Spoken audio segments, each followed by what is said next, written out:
So you're thinking about buying a control surface. I actually went a long time without using a control surface. I had tried some cheaper ones over the years that I just couldn't get to integrate well with my workflow. Recently, I picked up a couple of controllers that have actually integrated well for my workflow, and still this just isn't the case for a lot of people, as a lot of times these things just end up collecting dust on your desk. So my hope is that by the end of this video, you'll be able to identify for yourself whether or not a control surface is right for you. And for the sake of clarification, when I say control surface, I'm talking about a physical piece of hardware that integrates with your DAW in some way. They're typically marketed as something that'll speed up your workflow and give you a more tactile experience away from your keyboard and mouse. So let's dive into the pros and cons of having a control surface. I'll start with the pros. Firstly, as I kind of mentioned before, a control surface can enhance your workflow. If you've ever had experience working with a mixing console or something of the sort, you'll know that once you get used to the hands-on dedicated controls on the unit,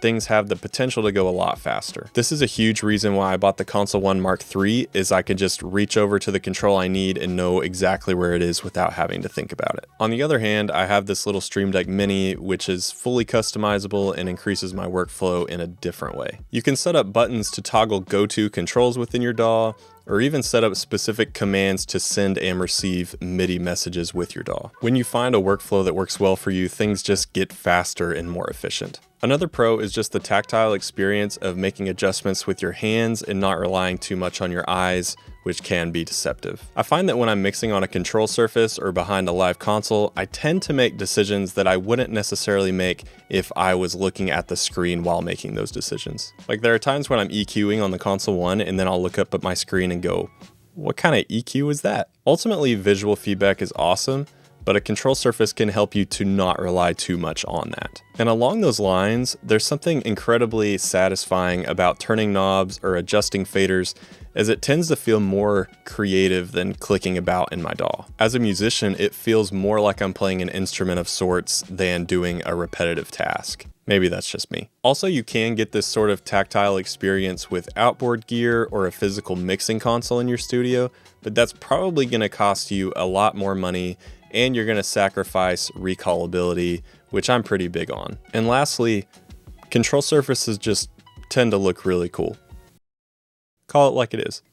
But now let's talk about the cons. In my experience, taking full advantage of a control surface can take up a lot of your time. If it's something you're gonna need to configure before being able to use it, that's gonna take up some of your time. If it's plug and play and works straight out of the box like the Console 1 did with Logic Pro, you're still gonna have to spend some time to get familiar with it. And if you don't spend that time initially, you're probably gonna spend way more time fiddling with it when you should be making progress on a track. So like I said earlier, yes, a control surface can increase your workflow, but you're gonna need to invest a bit of time up front for that to hold true. Next is the fact that some of these controllers can get pretty expensive, and they typically don't provide anything that's going to make your track sound better. So let's say you buy a nice outboard compressor. That's going to give you hands-on control, and it's going to give you the sound of a really nice compressor. However, when you buy a control surface, you're probably spending a bunch of money on something that nobody's ever going to hear. And that's okay, but I just thought that I should mention that. Now, there are some control surfaces that come bundled with some nice plugins like the SSL UC1 or the Softtube Console 1, but this just isn't the case for most controllers. And finally, and this may or may not matter to you, but adding a controller to your setup is going to take up valuable USB and desk space. So if you're gonna get one, you're gonna wanna make sure that you're using it enough to justify the space that it takes up.